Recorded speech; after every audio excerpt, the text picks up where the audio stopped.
Dungeons & Dragons' new starter set is sparking backlash with its massive price increase. It's too damn hot.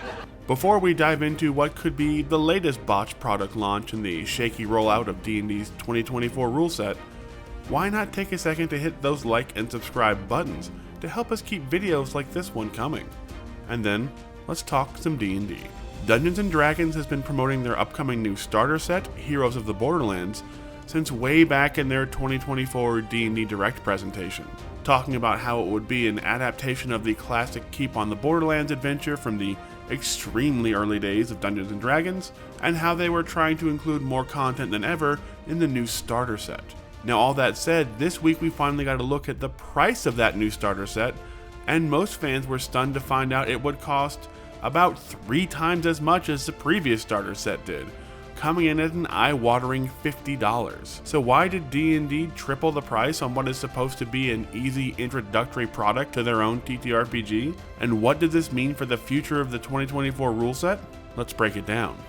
So the last D&D starter set, the Dragons of Stormwreck Isle, came in at an incredibly approachable $15 price point, which is great if you want to get your rules in the hands of new players cheap. A cheap price point makes it much easier for hesitant potential new players to justify the purchase of the game and get exposed to the world of D&D. Now, this can also be combined with the old Essentials kit for 5e, which further expands on the rules with new booklets, maps, and a whole new adventure that can take your characters up to level 6. It also has a DM screen and a bunch of other stuff, and it retails at around $25. Now, you could argue that Heroes of the Borderlands is much more like that second Essentials kit than a starter kit, given how much stuff it also includes. While it is missing the DM screen, it does include 3 different adventures, although each is very focused and limited to a single style of gameplay, be it combat, exploration, or role-playing, respectively. It has a bunch of tokens and cards, a couple double-sided maps, 11 dice, and 4 player boards for 4 different classes. Basically, it's about the same amount of stuff you would find in the previous Essentials kit, but D&D has decided to double that price tag to a whopping $50 anyway. Now, while $50 may not seem like a huge number at first glance, besides being double the price of the Essentials kit and over 3 times the price of the previous starter set, you have to remember that this is largely aimed at new, younger players, or older players who have been hesitant to learn D&D for some reason for most of their adult life. And given how much of the older 5e starter set product is still on shelves, someone who didn't know D&D would have to have done a hell of a lot of research and have a ton of faith in a game they've never played before to justify picking up the $50 starter set instead of the $15 one. And that's just realistically not going to happen. So why is the price of this new starter set so high?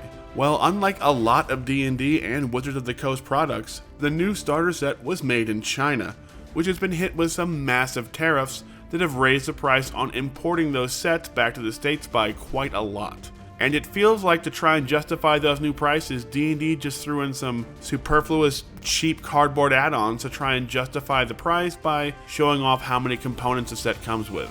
While some of those components are useful, like the tokens and the double-sided maps, the player mats and the monster cards feel completely unnecessary and cheap and really seem like they were just rushed in to try and fill up the box and justify the price. Since production in China is still very cheap, it's just the shipping/exporting that is skyrocketing under the new tariffs. So throwing in some cheap cardboard that, if you look at the art, already looks kind of beat up, to fill up the box seems to have been D&D's plan for the new starter set. So now we have a starter set that costs 3 times more than the last set, and features a 2024 rule set that the majority of fans still have not adopted, which just makes no sense. Tripling the price of the new starter set for a new rule system you desperately want your players to start using seems like lunacy to us, as it prices so many new players out of buying the set, and is just the latest stumble out of the gates for the 2024 D&D rules. And when companies like Steamforged are putting out their own one-shot boxes with dozens of actual high-quality miniatures for the same price point, it really doesn't seem appealing to existing D&D players either.